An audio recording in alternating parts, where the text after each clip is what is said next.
Assalamualaikum warahmatullahi wabarakatuh. Selamat malam, sahabat-sahabat pecinta channel Inspirasi ASP atau Agus Surahmat Pawirorjo Channel.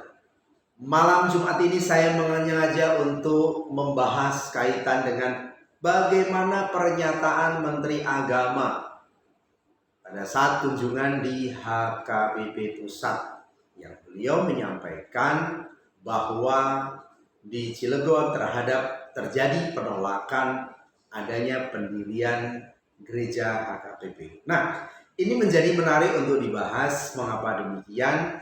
Karena apa yang disampaikan oleh Pak Menteri tersebut itu pada akhirnya menimbulkan potensi kegaduhan di tengah masyarakat Cilegon. Akhirnya opini-opini berkembang sedemikian rupa. Tanggapan yang beragam terjadi di tengah masyarakat Cilegon.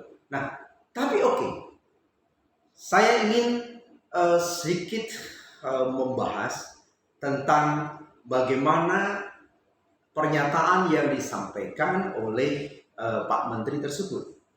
Tentu Pak Menteri seharusnya mendapatkan informasi itu yang tepat, karena tentu di sana ada Kementerian Agama Cilegon, di sana tentu ada Kanwil Cilegon yang bisa dimintai pendapat, dan juga di sana ada FKUB dan lain sebagainya yang itu bisa dimintai pendapat, sehingga kemudian pernyataan-pernyataan itu tidak sesuai dengan keadaan di lingkungan yang ada. Nah, mengapa demikian?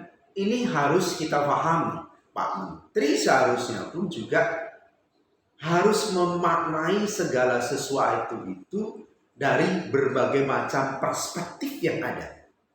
Ya, tentu ada historical. Ya, ada historical. Mengapa masyarakat Cilegon bersikap seperti ini? Yang pertama, tentu ada sejarah. Ya, dan ini menarik. Ada beberapa fase yang perlu difahami. Yang pertama, dari sisi sejarah, ada kultur. Cilegon pernah ada yang disebut dengan geger Cilegon. Nah, geger Cilegon itu salah satu penyebabnya adalah ketika pelarangan azan, ya. Nah, kemudian itulah yang menyulut, kemudian yang disebut dengan peperangan salah satu yang menyulut selain daripada persoalan-persoalan yang lain. Nah, kemudian terjadilah pergolakan, ya, yang dipimpin oleh Kiai Wasyid bersama dengan ulama-ulama dan para santri pejuang-pejuang Cilegon yang menghadapi Belanda pada saat itu. Dan pada akhirnya banyak di antara ulama-ulama itu yang kemudian dieksekusi oleh Belanda. Ya, maka di Cilegon ada yang disebut dengan daerah pegantungan. Nah, di mana para ulama-ulama pada waktu itu dieksekusi dengan dihukum gantung. Tentu ini menimbulkan trauma tersendiri bagi masyarakat Cilegon. Sehingga cerita ini menjadi turun-temurun sampai pada saat ini. Yang secara kebetulan memang Belanda pada saat itu memeluk agama tertentu. Kita tidak membahas agama apa, tetapi agama di luar Muslim tentu, kan, gitu kan.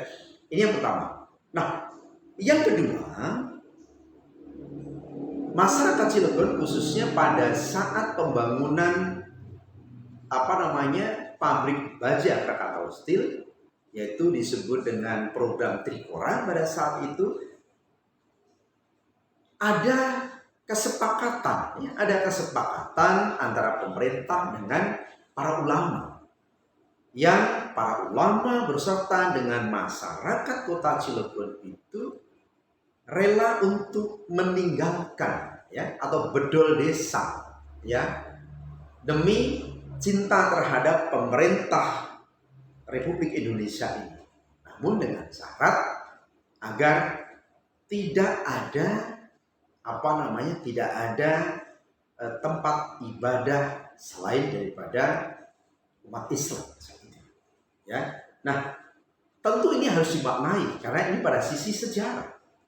Kemudian yang ketiga, kurang lebih pada tahun 1975, ya, 1975 di mana pada saat itu Bupati Serang, ya Bupati Serang, di mana Cilegon pada saat itu masih menjadi bagian daripada Kabupaten Serang. Nah, atas desakan masyarakat Cilegon, maka kemudian Bupati Ronggowaluyo di tahun 1975 itu mengeluarkan surat keputusan nomor 189/SK/SK/1975 yang pada intinya adalah melakukan penutupan terhadap tempat ibadah di luar daripada Islam. Saya tidak sebutkan itu agama apa, gitu ya. Nah, tentu ini harus dimaknai, ya, bahwa ada kultur di sini, ya, ada kultur yang melekat di tengah masyarakat Cilegon. Dan kita pun juga belajar daripada Profesor Terha. Profesor Terha, beliau adalah profesor hukum adat yang memaknai tentang refleksi atau refleksu and konveksu, yaitu meresepsi budaya atau akar budaya di suatu daerah. Nah, tentu ini harus dimaknai seperti itu. Itu yang pertama. Nah, yang kedua tentu ketika kemudian kita masuk kepada persoalan pendirian, upaya pendirian gereja HKBP, katakanlah seperti itu. Ya, tentu saya bukan hanya memberikan satu komentar, bukan demikian, tetapi kami atau saya pun juga melakukan investigasi di lapangan. Kami mendapatkan ternyata masyarakat itu melakukan penolakan, belum bisa menerima adanya adanya pendirian itu. Nah, mengapa demikian? Mengapa demikian? Yang pertama, selain daripada sisi historis itu, yang kedua bahwa ada ada ketidakketerbukaan pada saat upaya pendirian gereja tersebut. Di satu sisi bahwa HKBP betul memang mempunyai tanah, ya, bahwa itu mempunyai tanah itu benar. Ya, tetapi kemudian ketika HKBP akan melakukan pembangunan, ya, kemudian yang muncul permohonan itu adalah bukan HKBP-nya, tetapi panitia pembangunan gereja HKBP. Nah, ini tentu ini menjadi persoalan tersendiri bagi masyarakat. Nah, kemudian berkembang adanya seperti yang disampaikan oleh Pak Menteri bahwa persoalan di bawah sudah selesai. Bahwa memang pernah terjadi yaitu dukungan 70 orang. Tetapi dari investigasi yang juga kami lakukan terhadap masyarakat itu, ternyata masyarakat banyak yang kemudian ada kurang lebih 51 yang mencabut dukungan tersebut dengan alasan karena ketidaktahuannya, kemudian juga dengan alasan-alasan yang lain, ya, bahkan disinyalir ada dugaan penerimaan uang dan sebagainya lah, gitu kan. Nah, ini yang terjadi di tengah masyarakat. Nah, tentu ini menjadi persoalan tersendiri. Oleh karena itu seharusnya yang harus dilakukan itu tetap kita berpedoman pada peraturan SKB 2 Menteri, peraturan bersama Menteri Agama. Tentu ini menjadi pedoman bagi kita, ya. Dan tentu ini diterbitkan oleh dua menteri, yaitu Menteri Dalam Negeri dan Menteri Agama, Kementerian Agama, di mana Pak Menteri saat ini duduk dan menjabat mengkomandoi dari Kementerian Agama ini. Nah, ini sudah jelas rujukannya adalah di sini, ya, sehingga sebaiknya Pak Menteri mengkaji kembali apa yang disampaikan agar tidak menimbulkan kegaduhan yang ada di tengah masyarakat Cilegon yang selama ini tentu sudah sangat kondusif, ya. Nah, sedikit saya ingin sampaikan bahwa dalam Peraturan bersama Menteri Agama dan Menteri Dalam Negeri nomor 9 dan nomor 8 tahun 2006. Bab 4 tentang pendirian rumah ibadah pasal 13.